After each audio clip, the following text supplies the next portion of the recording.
Good evening. Welcome to Lawyers on the Line. I'm Bob Falsani, a founding partner with the Duluth law firm of Falsani, Ballmer, Peterson, Quinn, and Beyer, and I'm going to be the moderator this evening.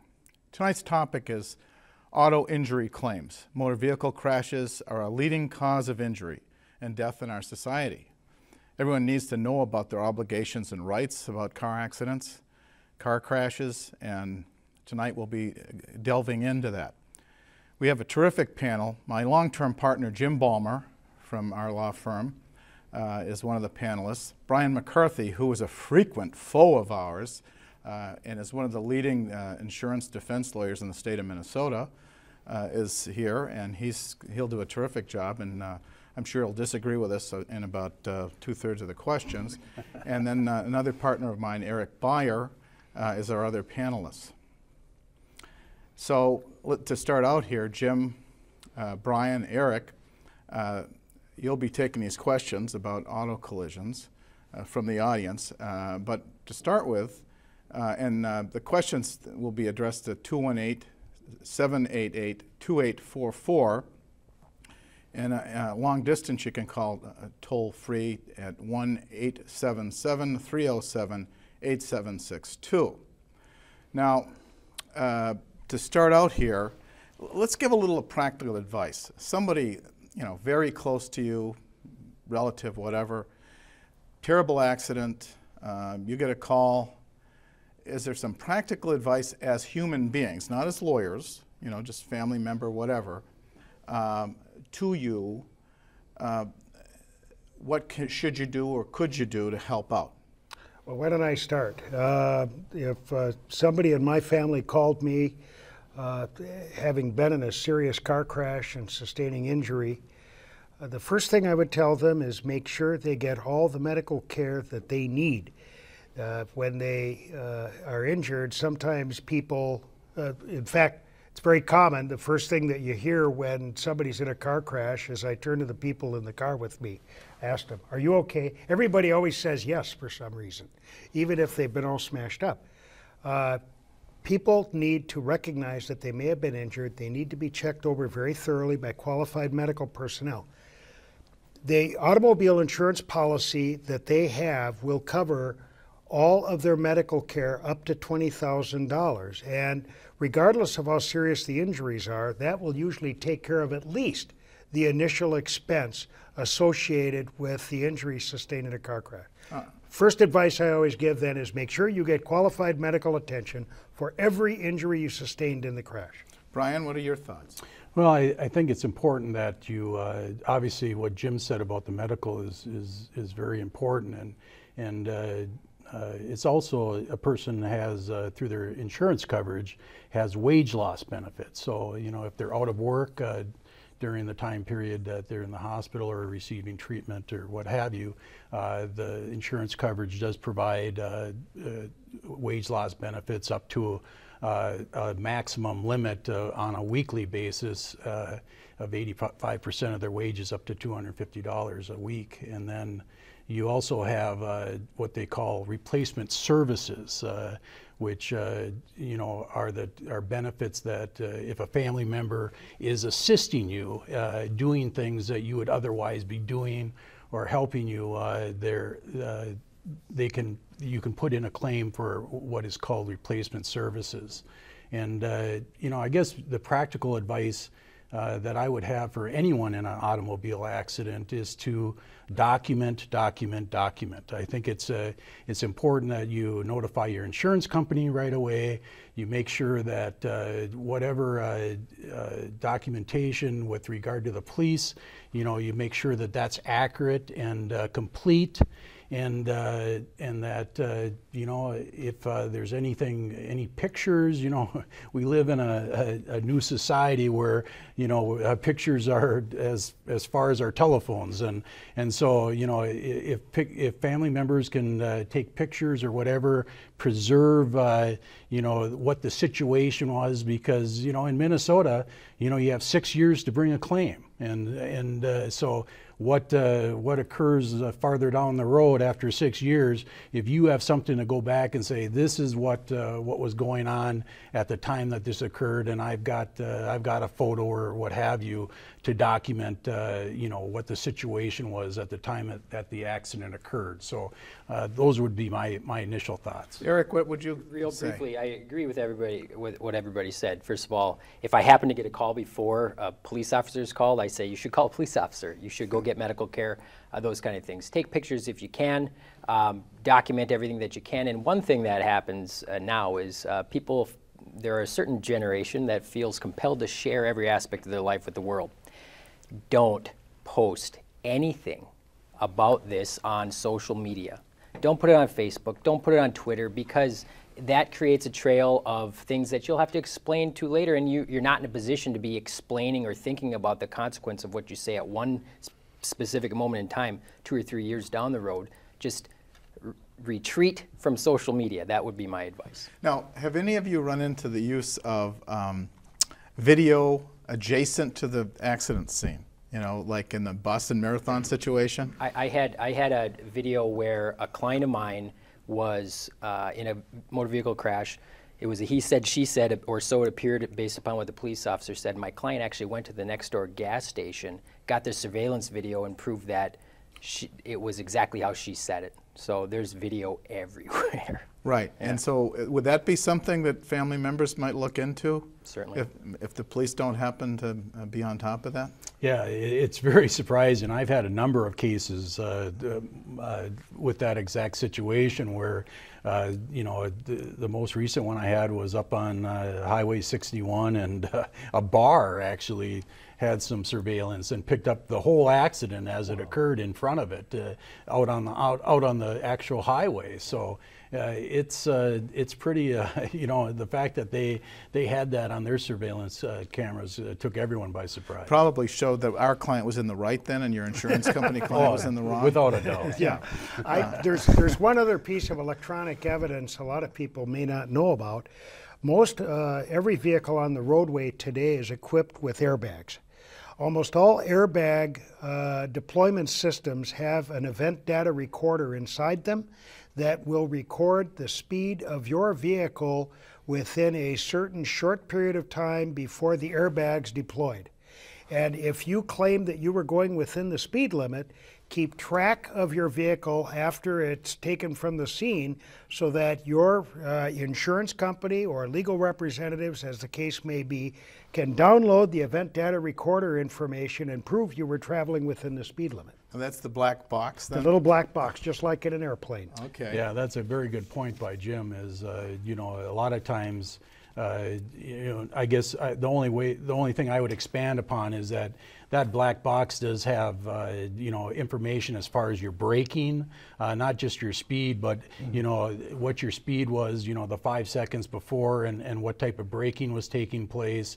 And I think it's important also to keep in mind that whether the other vehicle has a black box, because you may check out your own vehicle, but it's just as important to try to ascertain whether the other vehicle has a black box so that you can compare the two. Now, what if it's a little later in the game when somebody's doing an investigation? Can you still find the black box if it's some junkyard in Owatonna? Yeah, go ahead. I found one for a crash that occurred in August of 2009. We found it yesterday. Nice work, Jim. Yeah. And that's the problem is if the vehicle's still in use. That's the thing where you kind of run into where after a certain amount of time that information is erased. So you do have situations where the vehicle is repaired and continued use, and it hasn't gone to like a demolition type situation. We got a inquiry from Grand Rapids. After a case goes to trial in a car accident, how would you assign liabilities if there are multiple parties? How do you award damages from those liabilities? Okay, so what we're talking about is two parties are at fault, maybe causing injury to a third person, a passenger in one of the vehicles. How do you divide that up, Eric? Ultimately, decider, if you will, is the jury. And the lawyers from each side will present arguments as to what was a reasonable person should have done under the circumstances, and ultimately it's up to a jury of your peers to decide. I mean, so every fact situation is completely unique, and that is the beauty of the trial situation. So there is no right answer. It's all up to what you present to a jury. Assuming there's plenty of insurance on all two bad actors here, okay, they're both at fault. They're both speeding, they're both whatever, okay? And then you're a passenger in one of the vehicles, so that you're innocent little lamb, right? Right. And let's say it's divided up 60-40, one's 60, one's 40. What is how's the little lamb get paid off for their injuries? 60% by one negligent party that has insurance, 60 and 40% by the other. Okay. They do divide it just that way. And this says, I was a passenger in a car accident and I was severely injured. Do I have any rights to sue, and who? Jim, you want to take that? Well, this person was a passenger, so the first claim that, I'm assuming this is in Minnesota. So all my answers, or all my comments are about Minnesota injuries. First claim is for her own no-fault benefits. If she did not have an automobile insurance policy at the time of the crash, then she looks to the no-fault benefits on the car in which she was a passenger. Then after that, she makes a liability claim against the people legally at fault for the crash. If it was a single car crash and it resulted from some carelessness on the part of the driver of the car in which she was a passenger, she makes a claim against the insurer for the automobile. If it's a multiple vehicle crash, then she would look to the insurance policies on both vehicles. Then finally, after that, if she still needs additional compensation because the amount of insurance coverage was not adequate, then she looks again to the policy that she had in force at the time for underinsured motorist coverage. And that should make up the difference between the compensation she's received from the at-fault parties and the amount of her actual harm sustained. Eric, what if there's very severe injuries and there's very limited insurance coverage and there's no other party to sue, no other pocket, okay? So you got a $500,000 worth of injuries and $50,000 worth of insurance coverage. What happens then? Well, the liable party, the party that was at fault, they're negligent for the crash, will have to pay their policy limits in all practical likelihood. Then from that, the person would look to their own insurance company to see if there is an underinsured policy. You've got to give notice to the to your company that you're accepting that first level of coverage, and then you go up to your limit. So it's an incentive. That's a perfect example to remind people that you should have as much insurance as you can afford, because you're not only protecting yourself from claims that people make against you, you're protecting yourself because you're purchasing, by Minnesota law, 3 levels of liability coverage in essence. Liability coverage to protect yourself when you're sued by somebody else, and then you're protecting yourself and your loved ones with the amount of coverage you're purchasing in underinsured motorist coverage. Okay, So, I want to. The only thing Go ahead. I would add to that is there is if the person that's legally responsible doesn't have coverage, doesn't have the liability coverage, then you go to your own coverage, which is the uninsured motorist coverage, and so that's an important thing. People you hear a lot, that, I got hit by this person and they didn't have any insurance, and they think that they don't have any outlet to try to get some recovery, and the recovery is against your own insurance company through the uninsured motorist coverage. I want to systematically just ask this a little bit to follow up on this question, okay?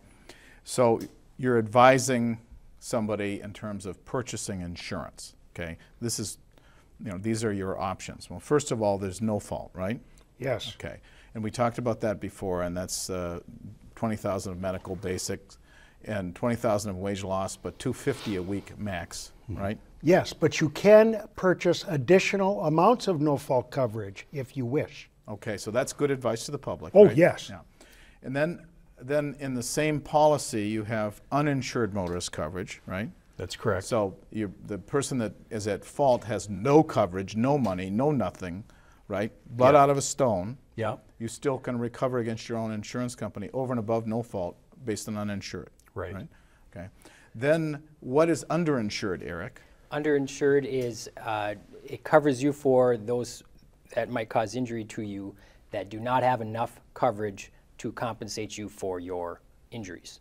So then you can go to your own policy to get full recovery up to your limits above and beyond what the at-fault party had. Okay, so your limits are 30. Your limits are 100,000 in Minnesota. The other driver has 30,000. You've got $150,000 worth of damage. You can get 30 from the at-fault party, and then you can go after your own insurance for another 100,000. Okay, Wisconsin, what happens to that? Is there a different rule, Jim? It's slightly different. Yeah, it's a difference in limits. The definition these days under Wisconsin law of an underinsured motorist in Wisconsin is if the at-fault driver had less insurance coverage than you have, whereas in Minnesota, it's just you qualify for underinsured motorist coverage if the amount of insurance on the at-fault driver is inadequate to fully compensate you. So there is a difference. It's harder to get underinsured motorist coverage in Wisconsin than it is in Minnesota. I think Brian had something he wanted to add. Yeah. Yeah. From a defense attorney standpoint, there's the liability coverage which protects you against the claims of other people, and but there is available what they call umbrella coverage, and that's something that a lot of people don't know about. But umbrella coverage is very expansive in the sense that it not only covers you in the context of the automobile cases, but it also covers you in homeowner situations and whatnot. And usually, it's not a very expensive coverage, so you can get like $1 million worth of additional coverage over and above your liability limits, and people should be very aware of that in terms of, there can never be enough insurance to give you that comfort level. Okay. One last thing, Wisconsin has some different rules. They don't have the no fault, but they have med pay. And what is that? Eric? Med pay is like no fault. It's just a defined limit. As much as you want to purchase, I think it's 5 or 10 typically, $1,000 in immediate medical expense coverage that you can get for your own policy. Now, could someone just call a lawyer and say, look, I'm checking my insurance policy, I've talked to my agent, I'm a little confused. How would you advise me? Would somebody answer that question and not charge them? Yeah. I would. I'm sure you would. I would too. Yeah. Absolutely. Yeah, but it helps if they're going to call and ask about those questions. Generally helps to talk to a lawyer that knows something about this area of the law. That's good. Yeah. Don't call the probate lawyer for Right, that. exactly. Yeah. And don't call me about probate either. And don't call me about probate either. All right. I'm working with an insurance company on an accident to settle the claim. I know how much medical bills and lost wages are. How much should I demand? Is there a standard multiple? How do you value the case, for the pain and suffering and non-economic damage? This is from Hibbing, somebody's calling. Mr. McCarthy, you better answer this. I think your answer usually is there's very little non-economic damage, right? Yeah. No, I guess it basically, there isn't any multiplier or whatever. It's basically the type of injury, what type of injury presentation was there at the time of the accident, and what type of problems did you have in terms of any ongoing problems and the treatment that you received. And so it is, it is really kind of a subjective thing. But the thing that we have is juries have assessed the types of injuries and the types of claims. So there's kind of a blueprint that you have to have, kind of an idea as to what the value of that claim is. And it really is a situation where, there has to be something over and above that in order to justify, going away from that standard valuation. I'm going to ask this question to all three. I want you to answer very quickly, though. That's this. How much weight do you give in terms of the personality of the plaintiff, that's the injured person, in terms of evaluating non-economic damages? There's the pain, the suffering, the loss of quality of life. Just that person's presentation, how they look, how they act, what they're like. I can say that you have to consider that, because the strange thing about evaluating these claims is that you've got to put yourself in the position of 6 or 12 strangers who are going to be making judgments about a person that they do not know. The jury. The jury is going to be doing that, and psychologically, they're going to be making those kind of determinations and you know, the likability of people, believability, credibility. How about you, Brian? Do you count that when you evaluate the case for the insurance company? You know, in reality, I really don't. You know, the likability. No factor, wonder. No you wonder. know, well, in the sense of, you know, it's more of an objective appraisal. You know, if someone is, you know, the claim, the facts, the injury has to still connect up with what damages are being claimed, and I think that's the most important thing, is to look at, you know, the injuries versus what is actually being claimed in terms of the damages. I know what Jim's going to say. What part do you think the personality of the plaintiff? I don't know what you expected, but here's what I will say. The first and most important factor are the circumstances surrounding the actual collision. In other words, who's legally at fault? I thought these were short answers. I agree with what you're saying. Secondly is the amount of economic loss, that is to say medical expense and wage loss. Third is the credibility of the injured person. Usually that's reflected in how pleasing a personality they have in terms of how likely they are to be believed. But we all know people who have pleasant personalities nobody believes, and we all know people who are somewhat cantankerous, but they seem to be telling the truth most of the time. All right. And that's kind of what that's actually what I was saying. You know, the likability factor, you know, it shouldn't be, you know, just because someone has a better personality than another. I don't think that should be the basis for compensation. I agree with Jim. Believe it or not, I do agree with him. I never thought I'd say that, but you know, in terms of, you know, how the overall injury presentation stacks up to the claim for damages. It is a factor. It is a factor. Mm-hmm. It's not necessarily the most important factor, but it is a factor.